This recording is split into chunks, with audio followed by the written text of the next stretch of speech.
when you start breaking down use cases, you do not need what RSCs can do for the vast majority of use cases of what is on the web, right? So use it when it makes sense, but don't throw everything out and then jump onto this new thing. This is What the Jam, an interview series where we're finding out what's next for Jamstack. Find out more at thefutureofjamstack.org. We're back with What the Jam. Today we're talking with Jason Lengstorf, early Gatsby, Netlify. He's a teacher, creator, bread lover, and Jamstack influencer. And I've been looking forward to this one. Excited to have you here today. I'm excited to be here, and I'm so excited that bread lover made it into my bio. Yeah, I can relate for sure. So let's start with a question that has plagued humanity. What does Jamstack mean to you? Well, I mean, Jamstack has been a huge part of my journey through tech, right? Like it was the first thing I worked on when I went to Gatsby. When I went to Netlify, I was on the team that was sort of in charge of stewarding the Jamstack brand. And I've also been on the other side as I've sort of watched Jamstack become such a default that it's not really a relevant term anymore. So I guess like at the high level, Jamstack is what I wish I would have been able to use when I was at companies like IBM, and it was what I was pushing for. That's actually how I ended up at Gatsby, was pushing toward a Jamstack approach. And, you know, I got lost in the bureaucracy of a giant company and then got approached by the Gatsby team to join. So it was, didn't quite win that battle at IBM, but I saw a really big opportunity for, companies have always been thinking about how to break code up to make it easier for engineers to maintain. And the way that I'd seen people thinking about it was this sort of vertical slice of microservices. But the way that a microservice worked is you've still got your front end coupled to your back end of the microservice. And that kind of made it weird because then each microservice was serving its own UI and trying to get those to talk to each other and stay coordinated. You had these really big design system efforts, and that made things really challenging as well. And so what I was looking at Jamstack as being a really big strength for is it sort of starts separating things by domain, because every company I've worked with at least has a front end team, whether that's a couple people or whether it's a whole division. And then they've got their like microservices back end teams. And so instead of looking at an app as like you can have a monolith or you can have microservices, you have this alternative slice where you can say, okay, you've got your monolith, now cut the front end off and lift that away, and then you can slice up the back end of the monolith into as many microservices as you want, but one team can control the general look and feel of the site by taking advantage of this Jamstack approach. And when that clicked for me, I was like, this makes sense. This is the way that we should be building, because at scale, you don't have one person building every part of the thing. And the reason that we end up with spaghetti code bases is because we have people sort of diving into a code base that was written where you need to have full context of the code base in order to work in it effectively. But that doesn't happen when you've got tens of thousands or hundreds of thousands or millions of lines of code. You need to be able to break things down into small domains. And so Jamstack is really good at you basically establish these very hard boundaries of this is the API contract. And as long as that API contract is true, you can build whatever you want inside of any service that touches that boundary without worrying about what the other services do. You can migrate it to, your backend can start out in Node and you can migrate it to Go, and then you can go to Rust and then back to Go again. And the front end never has to care as long as the APIs are true. And so that to me has always been what the Jamstack is it's this freedom for teams to work on something within their realm of expertise without having to understand the entire system to be able to be effective. Yeah, well put. And there you talked about hard contracts between front end and back end. Over the past, let's say 3 years, we've seen like a gray area in between those two of serverless functions and server-side rendering. Like, do you see those in Jamstack or kind of additions to Jamstack? Where would you draw the line there? I mean, at its core, I think Jamstack was meant to be a static front end that can talk to any API, right? And so in the spirit of that, building a serverless app that your front end talks to is a completely Jamstack approach. When you start getting into the middleware or the stuff we're seeing today with like RSCs, and RSCs are getting a little more into the like fully integrated, like monolithic approach. And I see why people are excited about it. I'm relatively certain that that's going to lead to, like, I think the next phase is when we revisit MVC for RSC. Yeah. Because we're like, it's nice to put everything into one package when it's small. When things get big, you have to start thinking about organization, because again, context is really hard, and the ballooning of context when every part of the app touches every other part of the app is really challenging. So I would say that like Jamstack, like, well, let me maybe rephrase. I think that Jamstack so thoroughly won in the front end space that it doesn't mean anything anymore. And that's why I've made the joke before that Jamstack is a vibe. I think that if you want to call something Jamstack, there's probably a way to explain it as Jamstack. I would say you probably don't call something that, you know, if it's rendered on the server and if you turn the server off, your site goes down, that's not Jamstack anymore, right? Like if you are serving static assets and those static assets work, and if they call to an API, that API is down, your site doesn't go down, it just says like, hey, 404, that's Jamstack. And I think that when we start getting into the like fully server rendered and stuff, now they're useful cases for that, but it's not Jamstack anymore. Now it's more of a kind of a modern server-based architecture. And I think that there are really good ways to hybridize this. Like Astro's done an excellent job of presenting a hybrid Jamstack approach where if you use their, I think it's called hybrid mode, you get static by default, and then you opt in to just the server, like just certain pages are server rendered, so that you get those benefits of Jamstack, everything's decoupled, but then you have the option when it makes sense to get into something a little more of the traditional server rendered route. But yeah, I think I'm worried a little bit that Jamstack became such a brand that it almost like we forgot about the benefits and just thought about how much we didn't like the branding. And now I'm seeing a lot of people throw away a lot of the benefits of that like static decoupling for an all-in, you know, single file approach. And that's fine. But I do have some concerns about how that's going to scale over time. Yeah, let's dig into that. How do you think it is going to scale? Or what problems are we going to hit? I think for anybody who's, you know, been in it as long as I have and came up through the heyday of PHP, the major complaint about PHP was that when you went into a PHP code base, it was always bespoke. Like there weren't conventions. It was just PHP. Yeah. And you would put your queries in there, and you would put your front end in there, and you would put your business logic in there. And so every PHP file was an adventure. Yeah. And that wasn't necessarily a bad thing. That's one of the greatest strengths of PHP is its flexibility and how powerful it is at being able to do those sorts of things. But because there weren't conventions, and there's, you know, the thing that people loved about PHP was that it's flexible. It's like, hey, no rules. You can do whatever you want as long as it gets the job done. I think that's the same reason people love JavaScript, is that it's very flexible. It doesn't have restrictions on even what system you can run on. You can run it in the browser. You can run it on, you know, it can run in Node. It can run in Bun. It can run in Dino. Who cares, right? You can do whatever you want. And so the benefit is also the downside. Because the reason that I've seen so many people kind of badmouth PHP is that when they can never figure out how things work.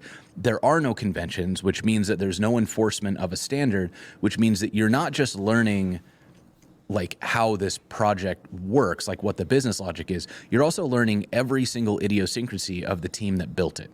And if you don't learn those things, and if they changed over time, for example, that's a 5-6-year-old app and the team's turned over, you're not just, you have to like do archaeology to get to the point where you can actually work in the app.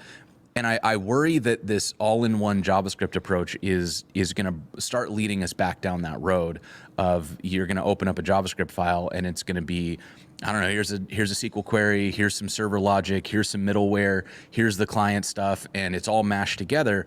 and there's no enforcement of how that's supposed to work. So I think that will emerge. That's why I think we're headed for another MVC discussion. Like we'll start talking about like, JavaScript patterns or whatever it is for organized code. But I think the same general pitfall that PHP fell into, I don't know that we've actually solved that in JavaScript. But we're moving toward the same approach of sort of put it all together. There are no rules. Build whatever your heart wants you to build. And again, I love that because it means people can build whatever they want and they don't have to get really dogmatic about exactly where code belongs. But if we do it without any consensus or discipline, it's going to turn into something that's hard to maintain over time. So that's where my concern comes in. Yeah, that really resonated, and it was so freeing. That PHP was my first programming language. It was so freeing. A little bit of HTML, a little bit of SQL, mix and match, and one file, you've got something happening on the page, which when you're starting out, that's all you really care about. You're not worrying about, is this going to be maintainable in 5 years? But to your point, PHP hit the same limits. Then we got frameworks around it. MVC became popularized. And I feel like how Jamstack fits into that story is we keep upping and upping the complexity.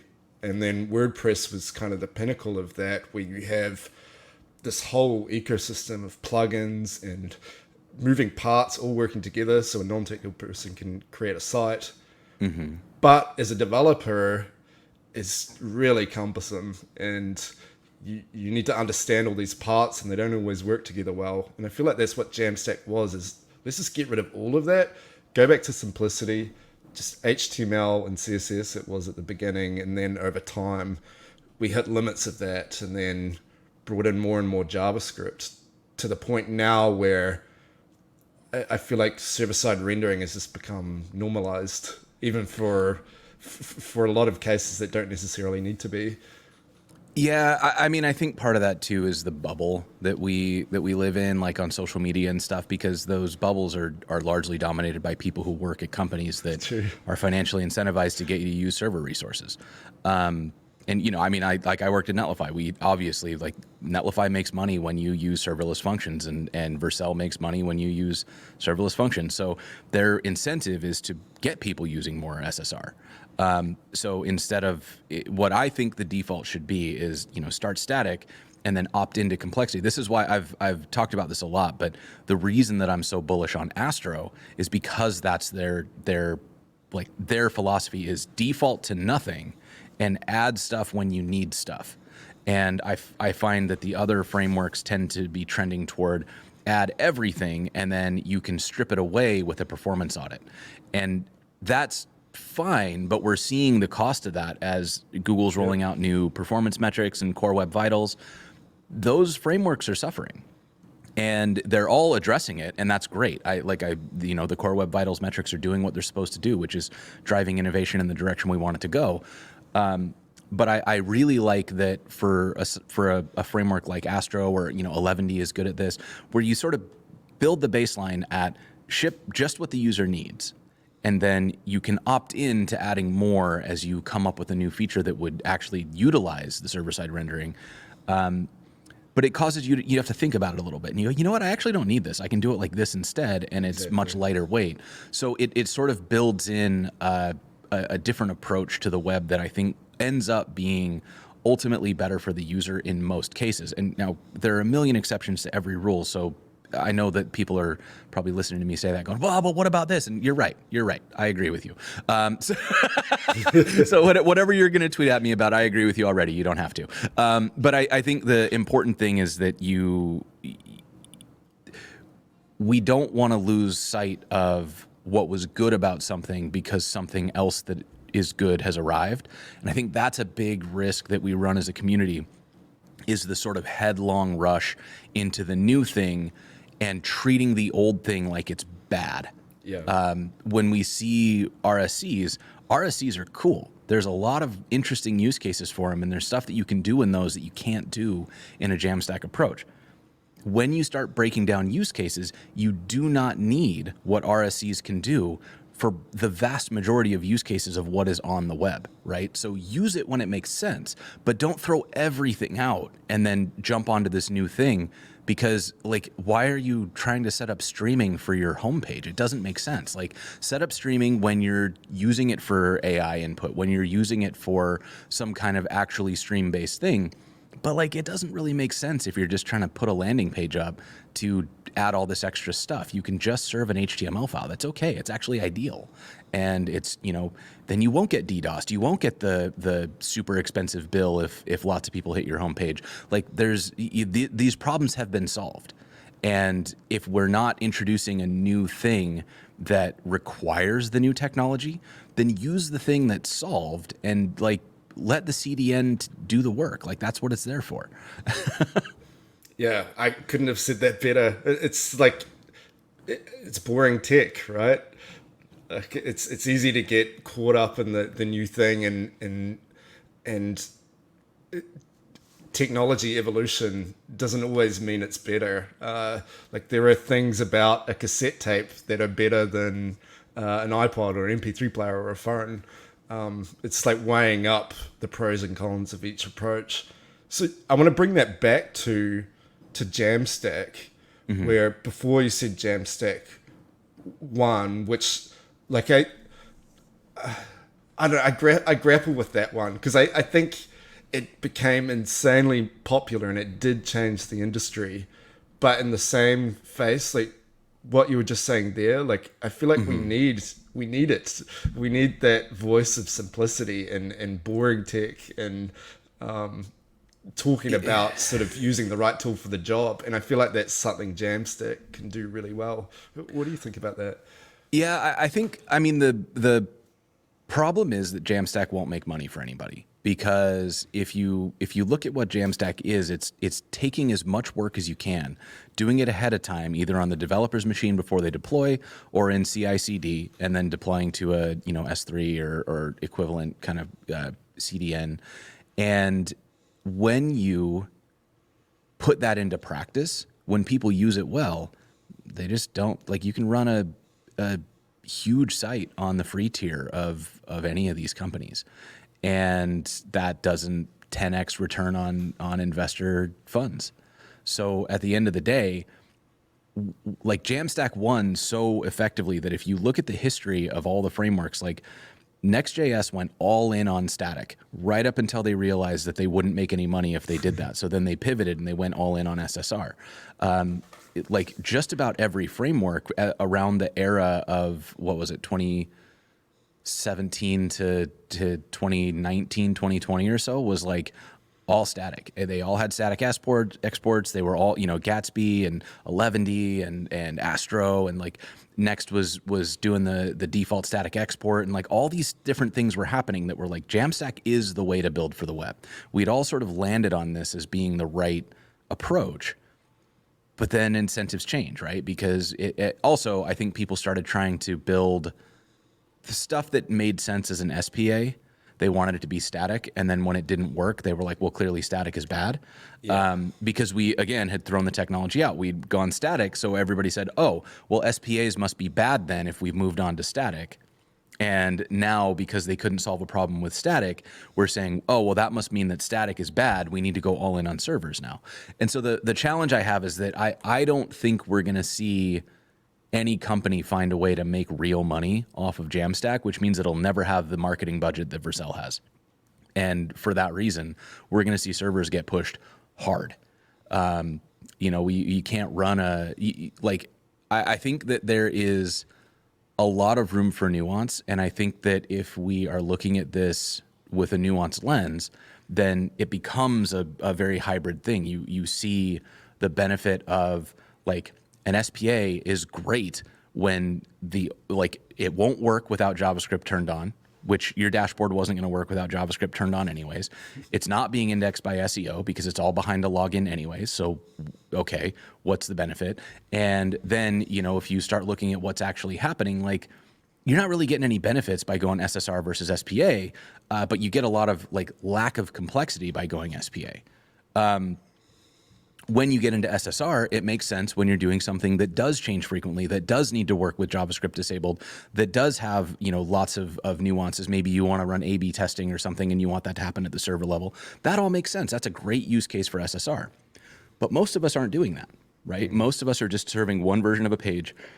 The content changes maybe once an hour. Like, that's a static site. Like, you can put as much server behind it as you want. It's still a static site. You're just paying more for it than you should, right? Yeah. And so I think that's the nuance that we need to apply to this is actually looking at the job to be done and looking at who the user is and what the user wants, and making sure that we're making choices that make that user happy, that help them accomplish their goals, and sort of working backward toward the tech.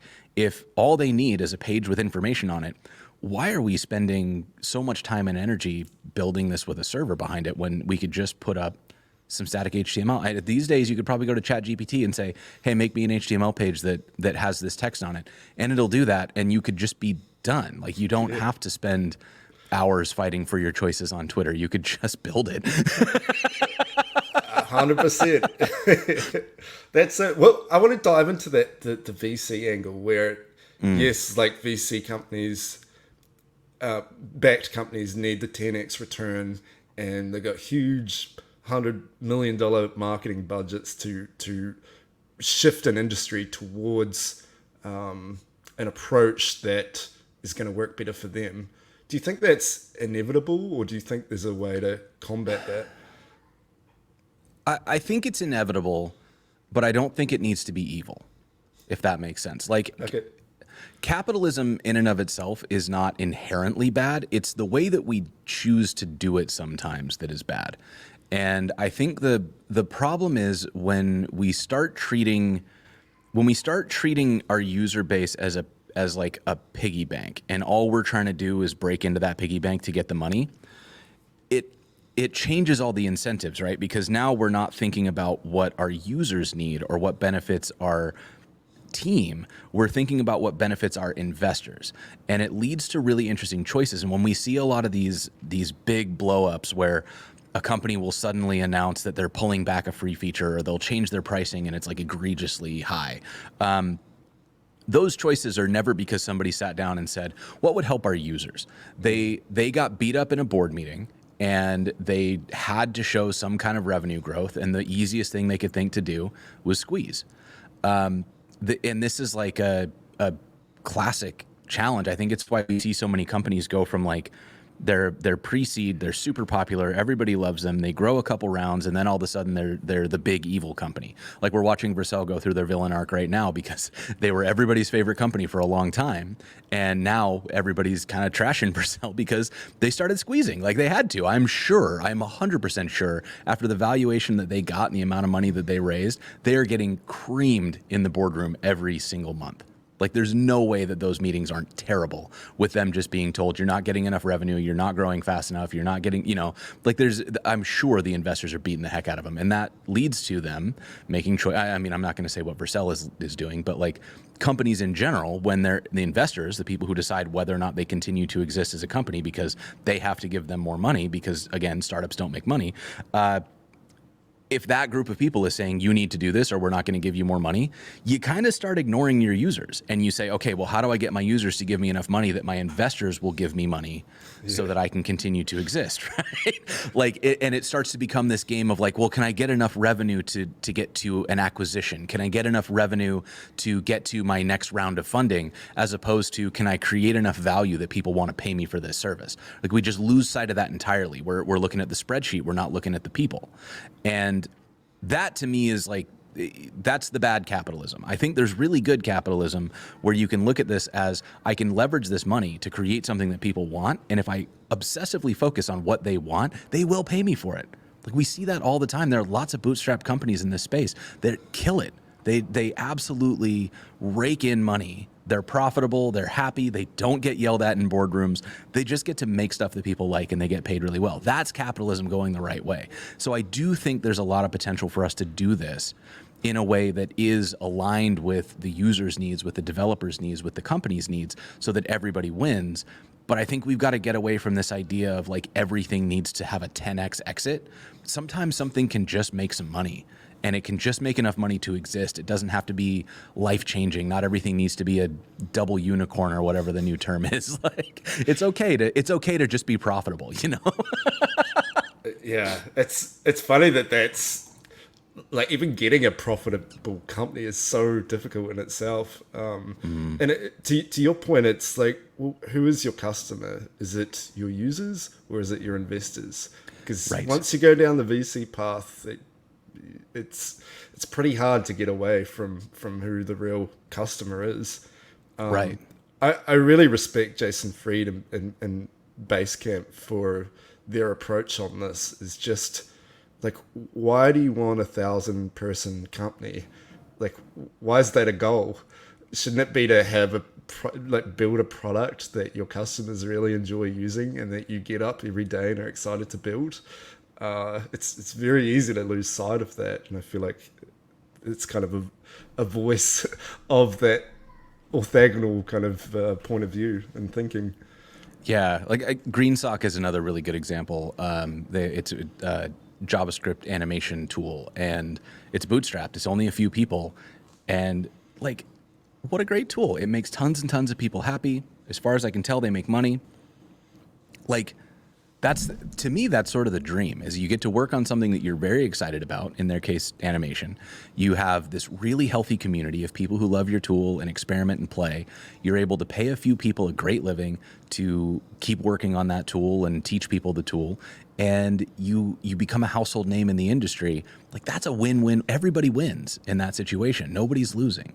And the idea that somebody would look at that and say, well, if they took some venture capital, they could 10x that. It's like, yeah, but at what cost? Like, we don't need the GreenSock cloud. It just doesn't need to exist. We don't need subscription-based animation access. Like, it can just be a tool that people pay for the plugins, and it makes enough money for a few people to make a great living. Like, I love that. And that's one of the reasons I didn't seek any investment. I don't know if I could get investment, so don't take this like I was batting investors off. I have no idea if anybody would invest in what I'm doing, but I didn't seek it, and I don't think I would, because I'm already sort of in it. Like, I have to align what I want to do with the people that I'm trying to make it for and the companies that fund it as sponsors. If I had to add investors in there, I don't know how I would. It would immediately break the spirit of what I'm trying to do. It would, like, you would lose the authenticity, and then once you've lost that, it's very hard to get people to watch. Yeah. So I want to take that into Jamstack, that same kind of mindset. Like, does Jamstack need to be this thing that's industry changing and the thing that everyone does, or can it be a community that is of like-minded people thinking about building websites in the same way, and in a way that isn't using a lot of compute and it's just simpler in general?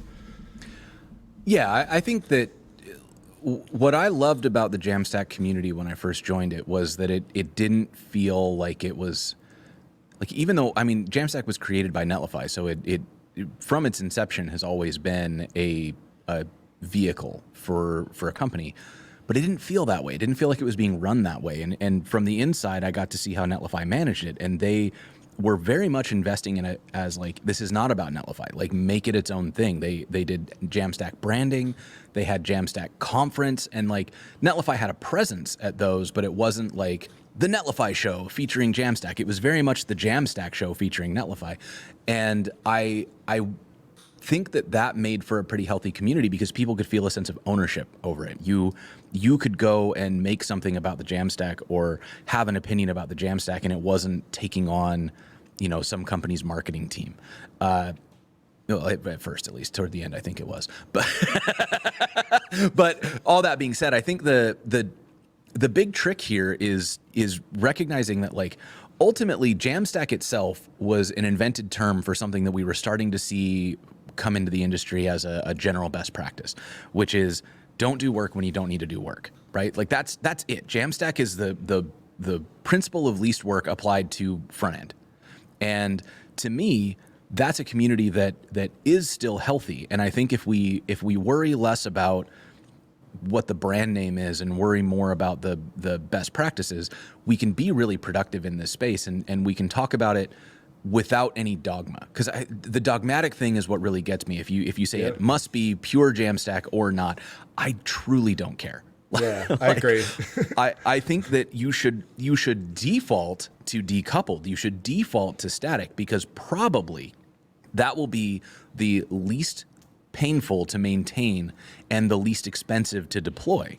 I think the dogmatic thing of what is Jamstack and what is not, so many of the conversations were about that, and it's not that productive, right? To your point, what's better is talking about the trade-offs of, okay, this is what's good about trade-offs, but I've hit this limit, so I'm going to make this trade-off of maybe reliability or performance to having something more dynamic because I need more dynamic, or I need faster build speed. Like, that's a much more interesting conversation.